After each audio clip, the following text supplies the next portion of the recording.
Casey Anthony is already clapping back at some of her critics, you guys.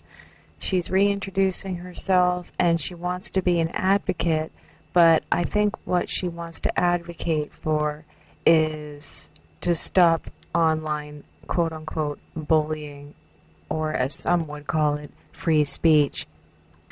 Here on her page, which she was advertising on her TikTok, where she's hoping to get subscribers to pay her for her knowledge, she's scolding people on the laws regarding libel, slander, and defamation. And she's warning people to be careful about what they say about her. So, you know how the internet works. Someone came on the comment section and told the truth. Margot Raval says, calling you a murderer is slander. Got it. How about a piss-poor, neglectful excuse for a mother who says she wants to advocate for her daughter but wouldn't advocate for her by reporting her missing? As long as it's facts, I'm good, right? Shit, I guess if I was gonna hire someone to get me out of legal trouble, I would hire Casey Anthony. She'll get you out of anything. Oh, that's ruthless, but it's facts. I love it. I love it so much. And Casey responds, also slander. Babe, what do you expect? You you did what you did, and now you're trying to reinvent yourself and make money on the internet using the clout of the crime.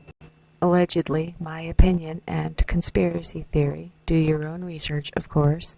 You're insane if you think that you're going to be welcomed warmly. But what's disgusting is this woman has followers. On TikTok, she already has 17,000 followers, and on this subtext, she's probably going to get more. If you missed my other video explaining the history on this woman and why she deserves to be canceled and shunned and kicked and spit on, I've pasted it in this video so you can check it out now.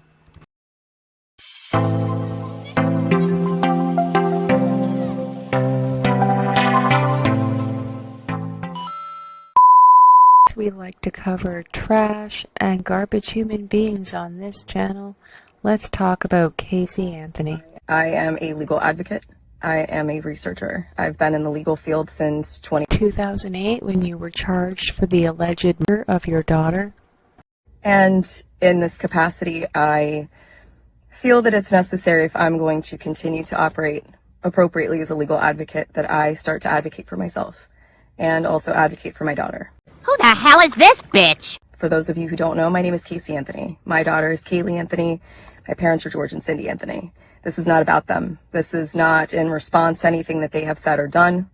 That's not to say that I'm not going to respond at some point to some of the things that they have said and done. The whole point of this is for me to begin to reintroduce myself. Shut the fuck up, bitch. I'm doing this both personally for me, but in a professional capacity. Moving forward, the majority of what you will see will be me speaking in a professional capacity. My goal is to continue to help give a voice to people, to give people tools and resources that they can utilize so they actually know where they can turn to.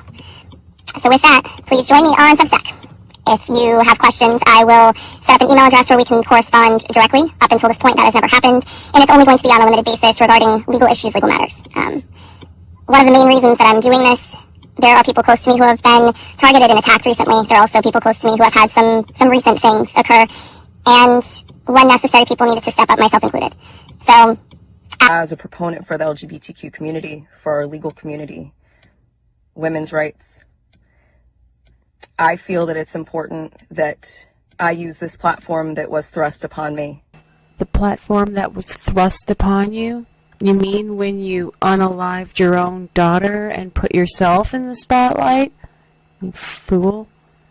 It looks like you're a few years late, by the way. The wrong administration is in charge right now for you to be leaning into this LGBTQ women's rights, leftist, diverse inclusion agenda. It's not going to work. You're a few years behind. That's all I'm going to say. And now look at it as a blessing as opposed to the curse. that it has been since 2008. With that, these aren't going to be perfect. They're not going to be edited. Most of the time, they're not going to be short. But I am proverbially standing in the light, embracing this piece, still going to keep my privacy intact, so you will get very comfortable with my car. And I will explain in great detail why it's so important for people to protect their privacy. It's not just important to public figures, it's even more important to private individuals. And with the current climate in our country especially, it's that much more important, which is why I am utilizing the Substack platform. Yes, I am advertising this and publishing this on TikTok, possibly also through other meta platforms, but my intention is to separate from that and showcase even more why Substack is such an important resource for people to utilize moving forward. Anyway, I appreciate your time, and Very matter of fact as well. She is reintroducing herself on TikTok, probably to a younger generation, probably hoping they don't know about her past. For those of you who may not know her past, let's get into it in 10 minutes or less. we'll see how it goes. So this bitch is back reintroducing herself to the world on TikTok as a legal advocate. And I guess she's gay now because she's got this Love Wins rainbow tattoo on her arm that she just ensures is visible at the end. So if anyone doesn't remember, when her daughter was quote-unquote missing for the entire month before they discovered her body, she was out partying at clubs and dancing, and she had a couple different boyfriends, and she was all over the place. I think she spent 10 days in jail, and that piece of shit lawyer of hers got her off. He didn't clear her as innocent. He just put doubt in the jury's mind that she committed it. And from what I understand, a lot of the jurors really regretted that decision. There was a lot of evidence. Her car smelled like decomposition. The little girl's remains were discovered in the forest by a gentleman a few months prior, but the police couldn't be bothered to actually get off their ass and go check because time was of the essence. It was too late when they eventually did discover her remains to even determine the cause of death. Just a tragic miscarriage of justice. Nobody wanted to do their jobs except her lawyer. She had a fantastic piece of shit Johnny Cochran type of lawyer who got her off. He was able to put doubt in everyone's mind that she actually committed the crime, even though she had lied and there was staggering evidence against her. They were able to concoct a story where she died by mistake and they just hid her remains, which doesn't make any sense. Accidents happen all the time, especially regarding pools. Why would they make an accident look like a murder? According to Casey, her father is the one who hid Kaylee's remains because he didn't want Casey to get in trouble. And it looked really suspicious because he had tried to unalive himself and the police took him into custody after resuscitating him. So this story was enough to cast doubt in the jury's mind on whether Casey actually unalived her daughter or whether it was an accident.